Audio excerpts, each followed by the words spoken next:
जय हिंद बच्चों, स्वागत है आपका कैरियर एकेडमी के इस ऑनलाइन प्लेटफॉर्म पे। तो आज के लेक्चर में हम लोग देखने वाले हैं इलेक्ट्रिक फील्ड के बारे में, विद्युत क्षेत्र के बारे में। पिछले लेक्चर में हमने देखा कूलाम का नियम क्या होता है, कैसे दो आवेश एक दूसरे के ऊपर बल लगाते हैं, कैसे वो आकर्षण का बल होता है, कैसे वो प्रतिकर्षण का बल होता है। इसके बारे में हमने पिछले लेक्चर में डिस्कस नहीं किया क्योंकि उसका जवाब हमारे पास इस टॉपिक में छुपा हुआ है। तो हम इस टॉपिक को पढ़ेंगे तो इस बात का जवाब ले पाएंगे। वहां पे हमने क्या देखा कि जो कूलाम का नियम होता है वो क्या होता है, फॉर्मूला बन के आता है। वहां पे हमारे पास F इक्वल टू के Q1 Q2 upon R square. यहाँ पे K क्या होता है, नियतांक होता है।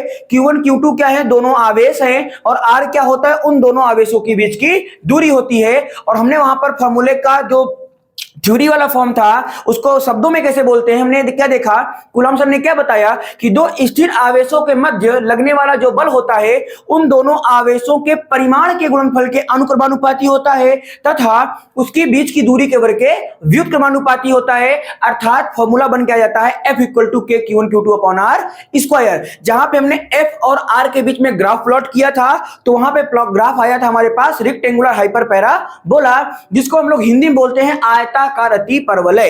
इस ग्राफ का क्या मतलब होता है कि अगर एक का मान बढ़ता है तो दूसरे का मान घटता है, और अगर दूसरे का मान घटेगा तो पहले का मान बढ़ जाएगा, क्योंकि ये रेसिप्रोकल में आता है। रेसिप्रोकल बोले तो उल्टा होता है, विपरीत होता है।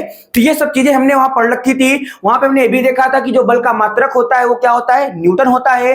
जो बल की डायमेंशन होती है वो क्या होती है, mLT की पावर माइनस का 2। तो आज के हम इस लेक्चर में देखने वाले हैं कि इलेक्ट्रिक फील्ड क्या होता है, विद्युत क्षेत्र क्या होता है, कैसे दो आवेश एक दूसरे को आकर्षित करते हैं या एक दूसरे को प्रतिकर्षित करते हैं। इसका मेन रीजन कौन है, इसका मेन रीजन सिर्फ और सिर्फ एक चीज है और उसका नाम क्या है, विद्युत क्षेत्र है, इलेक्ट्रिक फील्ड है। कैसे होता है, क्यों होता है, अभी सब पढ़ेंगे। सबसे पहले तो हम यही पढ़ेंगे कि विद्युत क्षेत्र आखिर होता क्या है, क्या होता है इलेक्ट्रिक फील्ड, कैसा होता है। ये भी हम इस बात को थोड़ा सा आगे डिस्कस करेंगे। तो आप सभी बच्चों को पता है कि अगर हमारे पास यहां पर कोई भी एक आवेश है तो इसको मैंने बोल दिया प्लस क्यू आवेश। आप कोई भी आवेश ले सकते हैं, चाहे प्लस क्यू लीजिए चाहे माइनस क्यू लीजिए, इससे कोई दिक्कत नहीं है। तो यहां पर हमारे पास कोई एक आवेश है और इससे थोड़ी दूरी पर हमने मान लो एक आवेश अन्य मान लिया, और यह आवेश कैसा है, क्यू नॉट। इसका आपने नाम पहली बार सुना होगा शायद, तो क्यू नॉट के बारे में आपको बता देता हूं।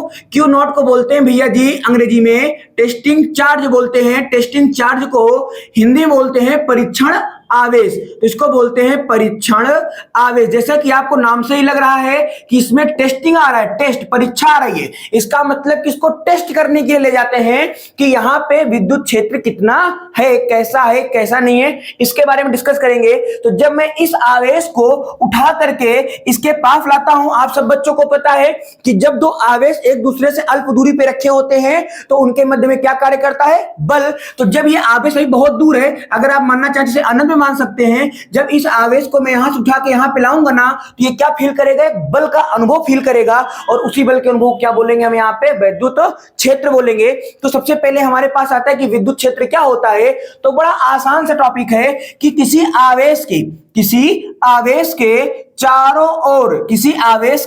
चारों ओर का वह क्षेत्र जिसमें किसी अन्य आवेश को लाने पर या किसी परीक्षण आवेश को लाने पे जो बल का अनुभव करता है ना, उसी क्षेत्र को बोलते हैं विद्युत क्षेत्र बोलते हैं। मतलब क्या होगा कि परीक्षण आवेश को हम यहां पे लाएंगे तो एक बल का अनुभव करेगा, और जिस क्षेत्र में वो बल का अनुभव करेगा ना उसी क्षेत्र को क्या बोलेंगे, विद्युत क्षेत्र बोलेंगे, इलेक्ट्रिक फील्ड बोलते हैं। अब ये जो हमने यहाँ पे ये चीजें गोल गोल इस प्रकार से बनाया है सर्कल के फेस में, ये क्या होता है, इनको बोलते हैं इलेक्ट्रिक फील्ड लाइंस बोलते हैं। अभी इनकी प्रॉपर्टी के बारे में हम लोग आगे अध्ययन करने वाले हैं। तो विद्युत क्षेत्र अगर हमसे सिंपल सा कोई पूछे क्या होता है विद्युत क्षेत्र, तो बड़ी आसानी से आप बता सकते हो कि किसी आवेश के चारों ओर का वह क्षेत्र होता है जिसमें हम किसी आवेश को लाएंगे तो एक बल का अनुभव करता है। वो कैसा ही बल हो सकता है, वो आकर्षण का बल हो सकता है, वो प्रतिकर्षण का बल हो सकता है, अंग्रेजी में बोले तो अट्रैक्शन बल हो सकता है, अट्रैक्शन फोर्स होता है, या रिपल्सन फोर्स हो सकता है। इससे कोई मतलब नहीं, लेकिन वो जो भी बल का अनुभव करेगा जिस क्षेत्र में, उसी क्षेत्र को क्या बोलेंगे, विद्युत क्षेत्र बोलेंगे। अगला टॉपिक हूबहू बिल्कुल इसी प्रकार से रिलेटेड हमारे पास आता है जिसको हम लोग बोलते हैं विद्युत क्षेत्र की तीव्रता। हाँ, हमारे पास दूसरा टॉपिक है सेम ऐसा ही है, उसका नाम है विद्युत क्षेत्र की तीव्रता, जिसको हम लोग क्या बोलते हैं इंग्लिश में इंटेंसिटी। इंटेंसिटी मतलब भैया होता है तीव्रता। तो ये मैंने बोल दिया इंटेंसिटी ऑफ इलेक्ट्रिक फील्ड कि इंटेंसिटी ऑफ इलेक्ट्रिक फील्ड क्या होती है।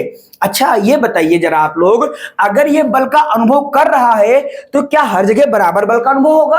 अगर हर जगह बराबर बल का अनुभव होता तो हमारे पास जो कूलाम सर ने बल का फॉर्मूला दिया हुआ है F बराबर के Q1 Q2 upon R square, उस बल को देने की कोई जरूरत ही नहीं थी। क्यों? क्योंकि वो बल तो हर जगह बराबर होगा। लेकिन ऐसा नहीं होता, तो कहीं पर बल का मान ज्यादा होगा, कहीं पर बल का मान कम होगा। वो कैसे होगा अभी हम देखते हैं।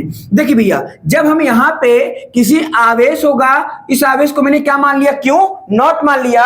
और जब मैं इस आवेश को यहाँ पे लाता हूं ना, तो जैसे मैं इस वाले पॉइंट पहुंचूंगा तो हमको किसी प्रकार का कोई भी बल एहसास नहीं हो रहा है, किसी भी प्रकार का कोई बल महसूस नहीं हो रहा है। लेकिन जैसे ही मैं इस वाले फील्ड पर पहुंचा, इस वाली रेखा पर पहुंचा, वैसे ही हमें एक बल का अनुभव हुआ।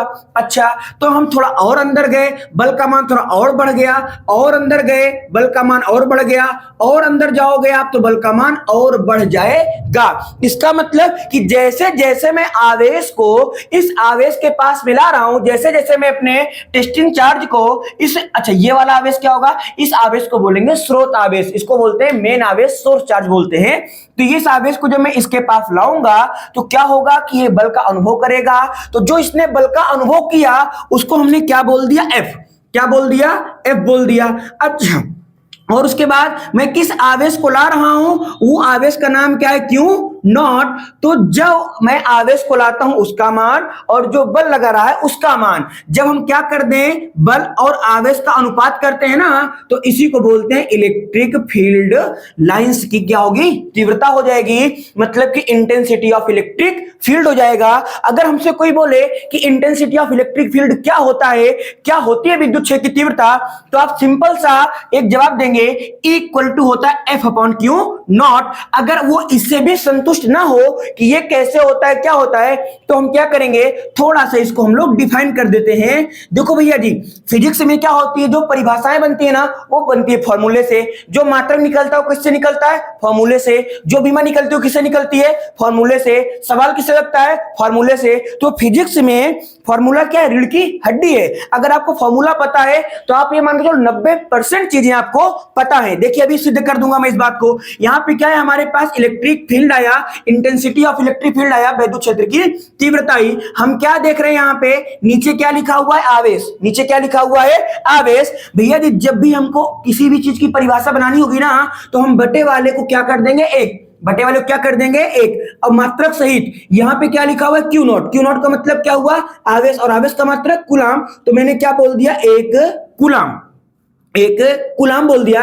एक कूलाम को लाने पर, एक कूलाम को लाने पर, एक कूलाम को विद्युत क्षेत्र में लाने पर, एक कूलाम को विद्युत क्षेत्र में लाने पर, एक कूलाम को विद्युत क्षेत्र में लाने पर वह जितना बल का अनुभव करेगा, वह जितना बल का अनुभव करेगा, उसी को क्या बोलेंगे? विद्युत क्षेत्र की तीव्रता बोलेंगे।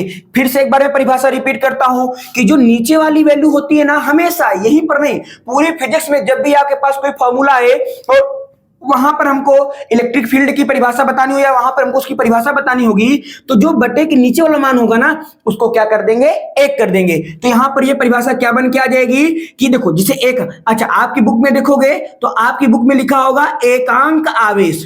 क्या लिखा होगा? एकांक आवेश। तो चाहे आप एकांक आवेश बोलिए, क्योंकि एकांक का मतलब क्या होता है? यूनिट चार्ज, मतलब यूनिट मतलब एक होता है। तो इकाई आवेश तो एकांक बोलिए, चाहे एक कूलाम बोलिए। तो मैंने यहाँ पे आपकी बुक में लिखा होगा कि एकांक आवेश को किसी विद्युत क्षेत्र में लाने पर, एकांक आवेश को किसी विद्युत क्षेत्र में लाने के, एकांक आवेश को किसी विद्युत क्षेत्र में लाने पर वो जितने बल का अनुभव करेगा, उसी बल को क्या बोल देंगे? इलेक्ट्रिक फील्ड बोल देंगे। उसको बोल देंगे इंटेंसिटी ऑफ इलेक्ट्रिक फील्ड बोल देंगे। अच्छा, अगर मैं इसका मान एक दूंगा तो ये फॉर्मूला यहां से बन जाएगा E बराबर F अपॉन 1, E बराबर F अपॉन 1 कूलाम। इसका मतलब, अच्छा आपने तो एक चीज पढ़ा होगा कि बटे में एक नहीं लिखा जाता, इसलिए अगर हम यहां पे बटे में एक ना लिखें तो ये फॉर्मूला क्या बन गया? E बराबर F।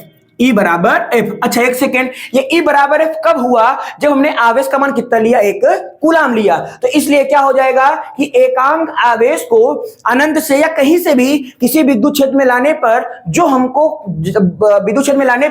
हमको बल का अनुभव होगा उसे ही क्या बोलेंगे? इंटेंसिटी ऑफ इलेक्ट्रिक फील्ड बोलेंगे, उसको ही बोलेंगे विद्युत क्षेत्र की तीव्रता। अब जरा बात कर लेते हैं इसके मात्रक की, विमा की। तो अगर हम इसके मात्रक की बात करें बाबूजी, मात्रक को अंग्रेजी में क्या बोलते हैं? यूनिट। और फॉर्मूला हमारे पास क्या लिखा है? E बराबर एफ अपॉन क्यू। अच्छा सबको पता होगा बल का मात्रक। यहां पे भैया जो बल दिया है ना, ये बल वही वाला है, वैद्युत बल, कूलाम के नियम वाला। अगर कभी कभी सवाल हमको इसका मान नहीं देगा तो हम कूलाम के नियम से इस वैल्यू को फाइंड आउट कर लेंगे पहले। तो यहाँ पे बल का मात्रक क्या होता है? न्यूटन। आवेश का मात्रक क्या होता है? कूलाम। तो इसका मात्रक क्या बन जाएगा? न्यूटन बटे कूलाम। और यहां पे इसका एक मात्रक और होता है वोल्ट बटे मीटर। इसको भी आप याद कर सकते हो, हालांकि इसका फॉर्मूला होता है E equal to V upon D. तो V वहां पे विभव होता है और M जो D होता है वो दूरी होती है, इसलिए इसका मात्रक आता है वोल्ट बटे मीटर। ये हमारा जो अगला चैप्टर है, नेक्स्ट चैप्टर है ना, विभव वाला चैप्टर, उसमें हम इसको बात करेंगे। तो आप इन दोनों इसके मात्रक को याद कर सकते हैं। अब इसके हम डायमेंशन की जरा बात करते हैं। अगर हम इसके डायमेंशन की बात करते हैं तो क्या आती है डायमेंशन? अगर आपको डायमेंशन डायरेक्ट याद आती है इलेक्ट्रिक फील्ड की तो बहुत अच्छी बात है, नहीं आती तो आप निकाल सकते हो। क्यों? क्योंकि हमको फॉर्मूला पता है, जिसको फॉर्मूला पता है उसको सब कुछ आता है। तो E बराबर क्या हो जाएगा? F upon Q. भैया जी एफ का बीमा क्या होती है? सब बच्चों को पता है, हमने बताया है आपको पिछले लेक्चर में, MLT की पावर माइनस का 2। बाबू याद रखिएगा, बीमा को हमेशा बड़े ब्रैकेट में, आवेश का मात्रक क्या होता है? कूलाम। तो यहां पे मैं नीचे क्या लिख दूंगा? 80, और बीमा को हमेशा बड़े ब्रैकेट में। लेकिन बीमा लिखने का ना एक तरीका होता है, कंसेप्ट होता है। क्या होता है तरीका? कि बीमा को हमेशा, चाहे जितनी बीमाएं आपके पास निकले, चाहे आपके पास जितने भी पद हो, चाहे जितने भी टर्म हो, बीमा को हमेशा समराइज करके एक ब्रैकेट में लिखा जाता है। तो जब मैं इसको ऊपर ले जाऊंगा तो ये हो जाएगा MLT की पावर माइनस का 2, और जब मैं इसको ऊपर ले जाऊंगा तो ये हो जाएगा AT की घात में माइनस का 1। भैया ये अलजेब्रा का फॉर्मूला होता है, अलजेब्रा का नियम होता है कि जब हमारे पास कोई पद नीचे से ऊपर जाता है या ऊपर से नीचे आता है तो अपनी घात का चिन्ह बदल देता है। अब आप कहेंगे सर इसमें घात कहां लगा है? भैया जब घात नहीं लगा होता है ना तो उसकी घात क्या होती है? 1 होती है। तो इसको जब ऊपर ले जाएंगे तो हो जाएगा माइनस का। अच्छा अब जरा आगे देखते हैं, अब क्या होगा? यहां पे लगा है ब्रैकेट और यहां भी क्या लगा है? ब्रैकेट। और ब्रैकेट मतलब क्या होता है? गुणा। तो इसका मतलब जो ब्रैकेट में यहां पे लिखा है वैल्यू, जो ब्रैकेट में वैल्यू यहां पे दी गई है, इन दोनों को आपस में मल्टीप्लाई कर देंगे। अच्छा यहां पे m है, यहां पे m नहीं है तो उसका मल्टीप्लाई नहीं होगा, उसका सिर्फ क्या लिख देंगे? डायरेक्ट m लिख देंगे। यहां पे l है, यहां पे l नहीं है तो उसको भी लिख देंगे l। यहां पे t की पावर माइनस का 2 है, और यहां पे अगर तोड़ेंगे तो टी इसके ऊपर आएगा t माइनस 1, और गुणे में घाते जुड़ती हैं तो इसका हो जाएगा t की पावर माइनस का 3, और इसको तोड़ेंगे तो एक की घात में माइनस 1 आएगा तो हो जाएगा एक की घात में माइनस का 1। ये क्या आ गई? इलेक्ट्रिक फील्ड की डायमेंशन आ गई। अब इस टॉपिक को जरा आप लोग ध्यान से देखिए, बड़ा आसान टॉपिक है, 2 मिनट के अंदर फिर से रिवीजन कर देता हूं। देखो क्या होता है, विद्युत क्षेत्र क्या होता है? किसी आवेश के चारों ओर का आवा क्षेत्र होता है जिसमें किसी एक अन्य आवेश को लाने पर वो एक बल का अनुभव करता है, उसको बोलते हैं विद्युत क्षेत्र बोलते हैं। फिर हमारे पास टॉपिक आता है इंटेंसिटी ऑफ इलेक्ट्रिक फील्ड, इसको हिंदी में बोलते हैं विद्युत क्षेत्र की तीव्रता। तो क्या होती है विद्युत क्षेत्र की तीव्रता? जब हम एकांक धनावेश को एकांक परीक्षण आवेश को अनंत से किसी विद्युत क्षेत्र में लाएंगे तो वो कुछ ना कुछ बल का अनुभव करेगा। तो जितने बल का अनुभव करेगा ना, उसी बल को क्या बोल देंगे? इलेक्ट्रिक फील्ड बोल देंगे। आई होप यहां पे आपको ये सारी बातें समझ में आई होंगी। अब देखो यहां पे E बराबर क्या होता है? F upon Q। तो F का मात्रक न्यूटन, आवेश का मात्रक कूलाम, तो इसका मात्रक बन जाएगा न्यूटन बटे कूलाम। और भैया जी जो यहां पे ये वाला मात्रक बना है, इसका एक फॉर्मूला होता है E equal to V upon D। ये विभव वाले चैप्टर का बात है, वहां पे हम लोग उसको देखेंगे। तो विभव का मात्रक वोल्ट होता है, तो D मतलब दूरी, और दूरी का मात्रक मीटर होता है, तो ये बन जाएगा वोल्ट बटे मीटर। तो ये वाला फार्मूला और ये वाला इसका जो मात्रक है वहां से आया हुआ है। डायमेंशन देखते हैं, इसकी डायमेंशन जब हम सबकी वैल्यू पुट करेंगे और इसको सॉल्व करेंगे तो हमारे पास आएगी E इक्वल टू MLT की पावर माइनस का 3 और A इनवर्स। ये हो गया हमारे पास विद्युत क्षेत्र और विद्युत क्षेत्र की तीव्रता।